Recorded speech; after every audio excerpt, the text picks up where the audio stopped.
Before we move on to our last presentation before the lunch break, I'd like to invite Justice Chris Cleverly, who is Associate Justice with the International Tribunal for Natural Justice, alongside our esteemed Chief Justice, Sir John Walsh of Branner, seated in the front row there.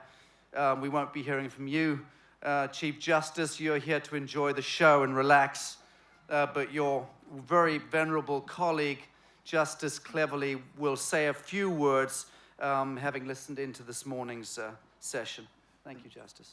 Yes, thank you very much, Sasha. Thank you very much, Dr. Sue. I'm actually in awe of what you're achieving over there, and obviously we're going to be looking at some length at the International Tribunal of Natural Justice. And so I won't make any comment in particular here at this stage. But it seems to me that threads of the different conversations that I've heard, that there are some common themes that have been drawn together.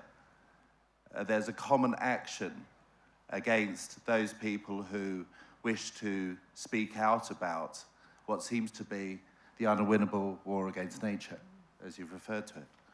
And those common themes seem to be that there's, first of all, some sort of I don't know, is it a negligent, is it a reckless, is it a fraudulent misuse of information and data and manipulation of a story? And some of us who are not scientists can see the narrative, and we can see that there's a gap in that narrative and the pattern's somehow broken, and therefore we're aware there's something wrong. And then there's another stage where, for whatever reason, I don't know how they got there, but somehow the legislature has caused there to be a law that prevents you actually suing on a particular subject or matter. And that seems also to be a common theme. Then there's a third. There's a third that affects those people who point out that the narrative is somewhere broken, that the pattern has somehow been changed. And that word is censorship.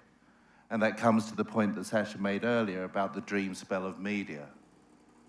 And we all feel the battle of that censorship right now, because, you try posting something about this. There's a bit of a struggle, huh?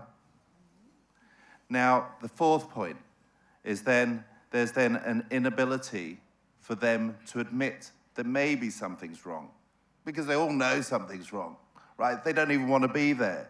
In all these big organizations, there's mainly good people, right? There's not that many psychopaths.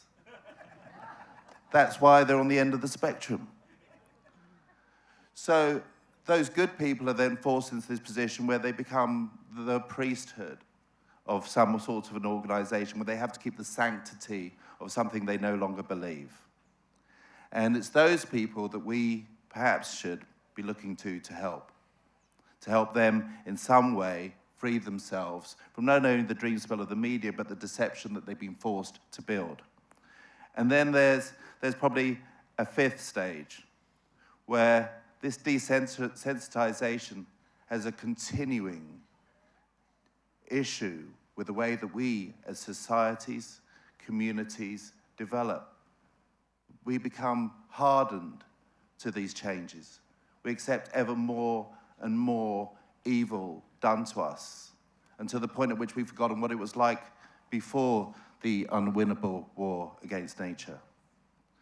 And so, we're obviously going to be dealing with this in a couple of days, and this, for me, just to say a few words. But look, the most important thing for us all to do is to remember our soul's sovereignty.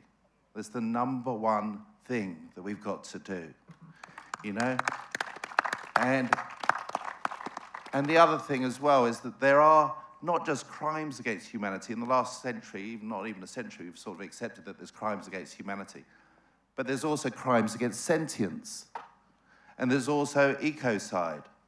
And over the next century, whether we do anything or not, frankly, those things will become crimes.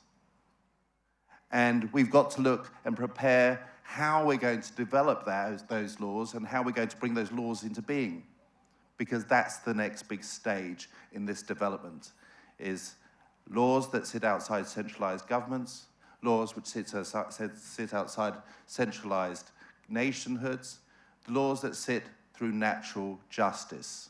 And what is natural justice? Well, the clue's in the word. We don't need lawyers to tell us. So that's the beginning of the journey to sovereignty of the soul. Thank you. Thank you, Justice.